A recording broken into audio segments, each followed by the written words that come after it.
Alright guys, so this is my one of my favorite bucks, and actually one of the most impressive looking bucks I've ever seen. He just, like, even though he doesn't score like giant, he's just, his frame it spreads out, and he's just one of the most pretty deer I've ever seen. He's got a couple cheaters, and just a cool buck, and I call him the Trail Creek buck. But so this story, kind of to start off, the unit that he was in and where I killed him it's a super hard hunt to draw the late rifle season, and during November, and I was able one year to be able to pick up that tag, and I mean, it's like a 2% draw, you know, it's really bad odds, but I was able to pick that tag up, and so this is probably 2013, 14, somewhere in there, and anyways, I was still going to school, and we had just been married, you know, 3 or 4 years. And so we were living in Pocatello, Idaho, going to school at ISU. And anyways, I drew this tag. I was really excited. This was like after I started getting into deer hunting again, after like the knife buck, and you know, anyways, I was really getting into it, and so I was super stoked about this late November hunt. And anyways, this hunt opens, I believe it's in October. It goes all the way through November. So but as most of us know, you know, the later in the rut and later in the season, those bigger bucks start showing up. And where I was hunting this buck is just a really super cool area of this unit. It's just deep timbered canyons, and just a really cool dark timbered area, and which is cool because I love those dark timbered bucks, and like how they, I don't know, their horns just are so much more impressive to me when they're like super dark from that pine sap and all that they get up there. So anyways, so that's the background here. So the hunt begins in November, and I'm just scanning this unit looking for bucks, and I knew there was a migratory pattern through this unit. It was kind of, it started through that deep timber, and it kind of works out into some desert stuff. And then, so in my mind, I was kind of going to hit more of the desert looking area and kind of more the migratory path, thinking that those bucks would be kind of more out in towards their winter range. But so I scanned that for a few weeks, never found anything that was like giant. Found some pretty decent bucks, but and my dad also was like out looking around for me too. So I remember it was a weekend, and I was out looking around. I had hiked like 5 or 6 miles that morning in another area, and I got a spot from my dad saying I found a good one, and he was clear up in this like dark timber area that has a decent access to it, but these canyons are just big, dark, you know, steep stuff. And anyway, so I got this spot, and I was way back up in this canyon. I had like a little bit of service, got the spot, and then I lost it. So I was really excited to get down out of this big canyon to get service and call him and see what he had seen. And I called him, and he said he had got a tip from a guy earlier in the season on a buck that was really nice, and he was never able to pick it up, and neither was I.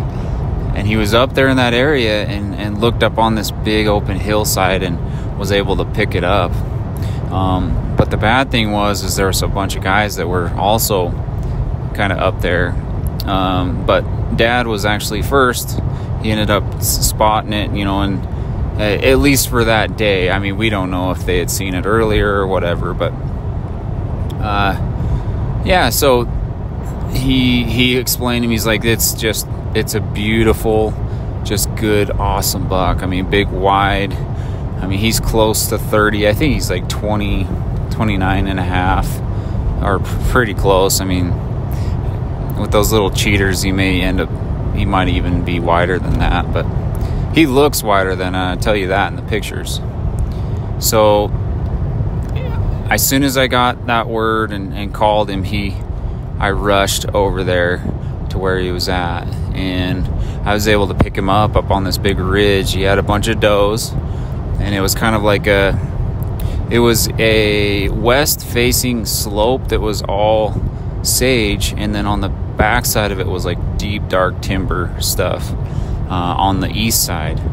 And then on the north, it just went straight up into these big, this ridge kept going up into this big giant bowl with all this dark timber. So there was kind of one spot that he could be, that we could pick him up on. And anyways, I went and checked him out, but it was like right at dark, and I didn't have any time to get up there.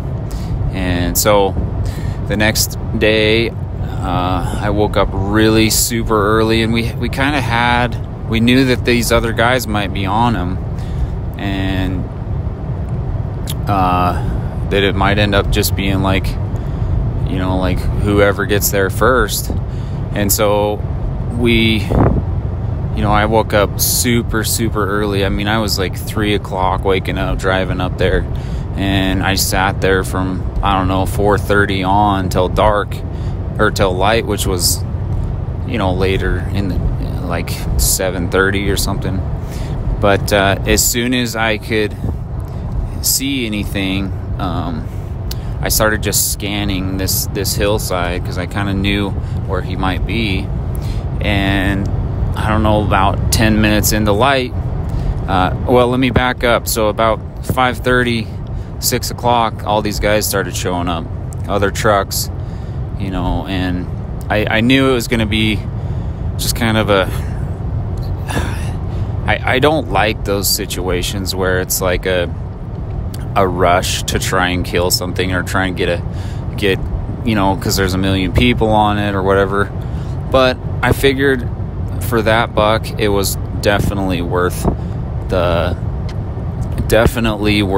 effort, and worth the just situation.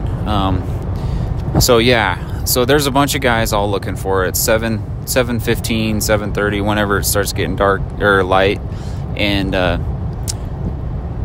I look up in this spot with my spotting scope. I have my gear ready to go, and as soon as I see that buck just out in that sage, because I didn't know exactly if I had seen him one evening, and I didn't know exactly if that was like his main area, or if there was like another spot around the other side of the hill, whatever. So I wanted to like get a vantage point, pick him out, and then take off and go for him.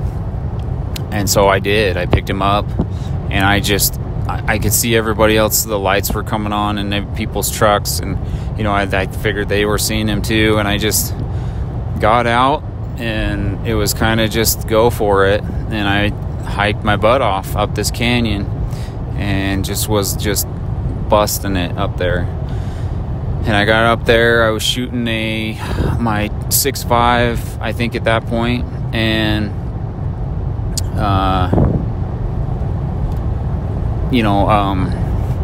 just got within range. Kind of this big sagebrush opening was kind of at the forefront of this ridge, and then behind it was this deep timber. And so I went up the bottom of the draw of the canyon, and then went straight up the edge of that timber on that sagebrush opening, and then got about level with him, and then just kind of got set up and waited for the moment. And the moment came pretty quick. He he never saw me, but his does, I think they picked me up through the timber, and they were kind of working their way across that sagebrush to the point of the ridge, and I ended up dumping him right there. And when I walked up on that buck, that's one of the most impressive bucks I've ever walked up on. Even though he's not in that 200 class. I don't even think he's not even in like the 190 class. He's pretty, I mean, he's lower, but just a beautiful buck. And I was able to take some really cool pictures, and just it was super fun. And then one of the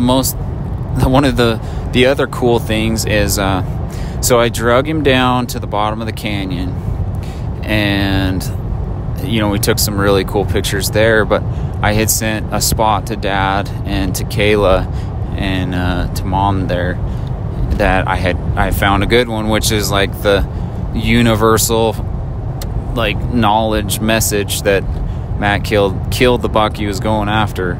And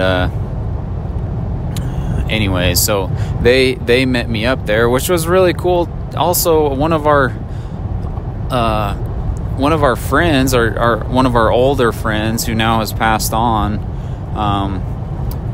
an older guy, he brought a Jeep up and brought some lunch, and I mean, just he wanted to be part of the experience too, and it was really cool. I was happy that he was there too. It was fun. But yeah, so we drug it down to the bottom, and then Dad and we actually just drug it out whole because there was some snow at that point. And what a cool, just fun buck. And I was able to fill that late season tag on that beautiful buck, and I was really proud of that one. And still to this day, Dad and I, when we're in our when the room with all these deer and all these bucks, he still cannot believe that buck just doesn't score better than he does. He just looks beautiful, just really wide, but that's just kind of the name of the game. That's just how it is. But definitely an amazing memory.